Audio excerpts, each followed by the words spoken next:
కార్యాలయంలో అంగన్వాడీ కార్యకర్తల సమావేశం జరిగింది.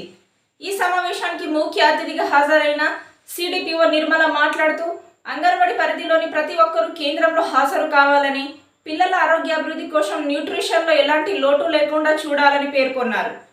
సెలవులు ఉన్న కేంద్రం పనిచేస్తుందని తెలిపారు. తల్లిదండ్రులు పిల్లల ఆరోగ్యంపై అవగాహన కలిగి ఉండాలన్నారు.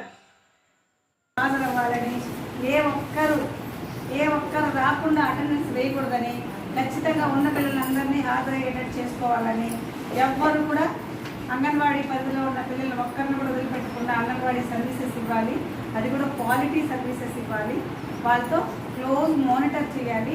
ప్రతి బిడ్డకు ఏం జరుగుతుంది, దాని తర్వాత వచ్చిందన్న వాళ్ళ న్యూట్రిషనల్ స్టేటస్ ప్రతి మంత్ కూడా ఎలా పెరుగుతూ ఉంది, ఎవరైనా తగ్గుతుంటే వాళ్ళకి ఏ విధమైన అవగాహన కల్పించాలి, వాళ్ళకి మళ్ళీ స్పెషల్ ఫోకస్ పెట్టి వాళ్ళ కుటుంబ సభ్యులతో కౌన్సిలింగ్ ఇచ్చి వాళ్ళని నార్మల్కి తీసుకొచ్చేంత వరకు కూడా ఎటువంటి పరిస్థితుల్లో కూడా తప్పు డేటా అన్నది ఆన్లైన్లో సబ్మిట్ చేయకూడదని అలా చేస్తే కూడా దానికి సంబంధించి అసలు కన్సిడర్ చేసే అవకాశం ఉండదు, చాలా కఠినంగా వ్యవహరించడం జరుగుతుందని తెలియజేయడం జరిగింది కలెక్టర్. కాబట్టి ఈ విషయాలన్నీ కూడా మీరు తెలియచేసి అంగన్వాడీ సెంటర్స్ సమ్మర్ హాలిడేస్ అయిపోయి రీఓపెన్ అయినాయి. జూన్ 1వ తేదీ నుంచి మళ్ళీ రీఓపెన్ అయినాయి. హాలిడేస్ అంటే నేను anganwadi teacher 15 days, helper 15 days మాత్రమే హాలిడేస్. అంగన్వాడీ స్కూల్ అంటే కంటిన్యూ అయ్యింది హాలిడేస్లో కూడా. మాకు సమ్మర్ హాలిడేస్ అన్నది అంగన్వాడీ సెంటర్ పూర్తిగా క్లోజ్ చేయడానికి లేవు.